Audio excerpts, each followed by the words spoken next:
In this video, I spent nearly 13 hours painting one orc.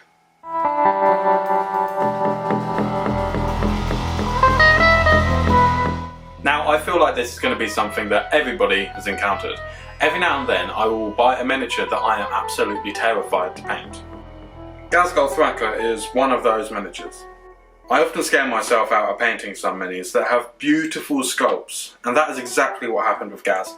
I purchased him back in December, and had kind of hidden him away because I wanted to improve my painting to a level that I would be confident enough to paint him. The thing is, I am never going to get to that stage. As an artist, I'm always wanting to improve and grow, so I just needed to take that plunge and start. So that's exactly what I did, and I spent longer on this model than I have on any other. I knew straight away that I wanted to make this model better than any other miniature I had ever painted.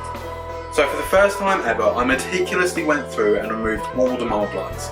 I've tried this on a few other models before, but I honestly just get impatient and want to start painting, so I give up on getting rid of the mould lines altogether.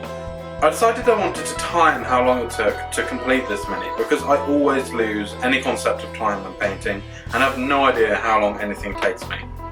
By the time I'd glued all the bits together that I didn't want kept separate for painting and added a load of goodness to the base, I had already spent 2 hours and 21 minutes on this model.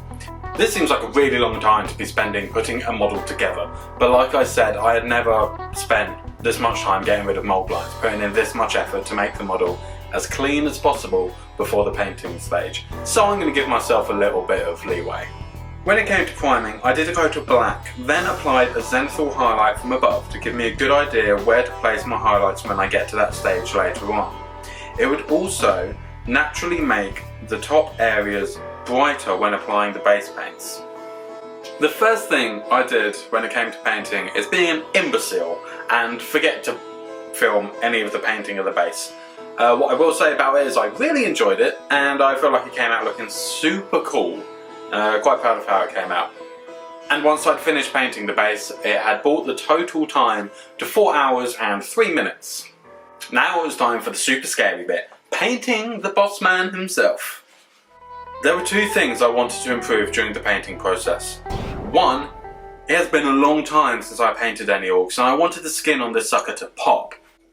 How? Multiple layers to create a high contrast, which will make each feature really well defined.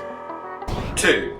Ghazghkull Thraka is a legendary orc that has seen many battles and lived through severe attacks.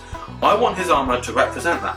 I aim to cover that suit in scratches which would hopefully tell a bit of a story. I wanted to start small and ease into painting this beast, so I went with something I'm fairly used to painting, the skulls. Just like with the skin, I wanted high contrast on this piece, so I started with a dark brown and worked my up to a near white colour. After practicing some high contrast layering on the skull, I was feeling comfortable enough to move on to the skin. And you know what? I'm really happy with how the skin went, and painting Gaz's face was potentially my favourite part of the whole process. In fact, this whole thing has seriously made me want to pick up some more green skin characters and give them a coat of paint, because I have seriously enjoyed this model. When it came to painting the armour, I toyed with quite a few colour schemes. But I didn't want to go with any of the preset clan colour schemes from Games Workshop, as I wanted this model to be particularly unique. In the end, I ended up going for my all-time favourite colour combination, as the skin was already green, which is green, orange and purple.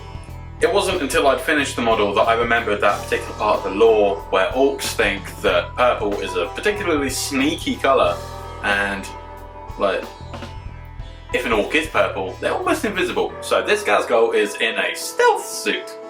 My second goal was scratching up that armour, and whilst it started fun, it quickly got tedious, but I'm glad I powered on through this because it made all the difference.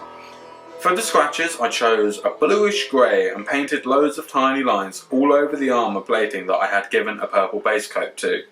The lines were applied in a cross-hatching-like fashion.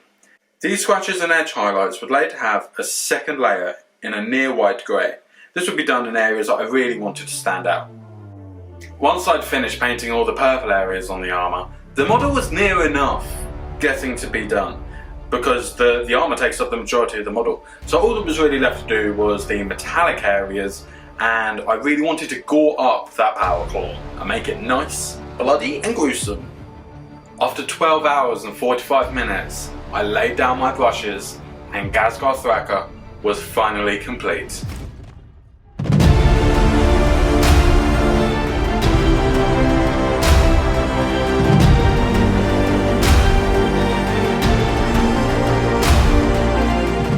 After nearly 13 hours of hard work, I'd finally done it.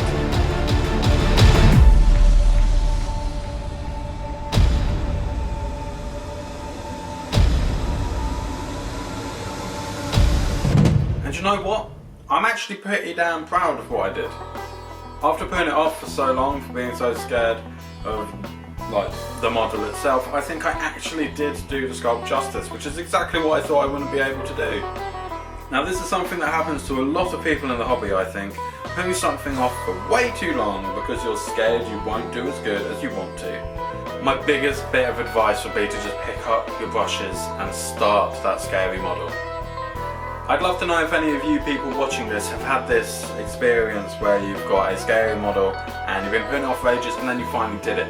I want to know what the model was, and if you feel like you should have waited longer, or if you're happy you just went ahead and did it. Leave a comment down below because I would absolutely love to hear from you.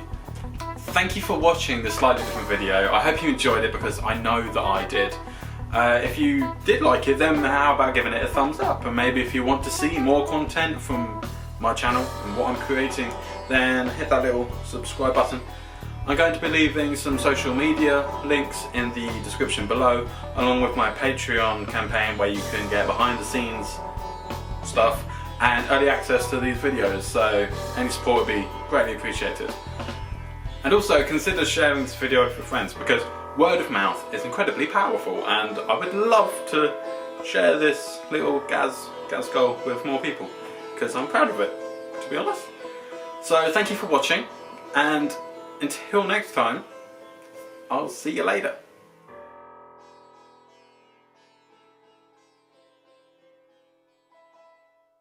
Oh, thanks for watching this video! Was that a good impression or not?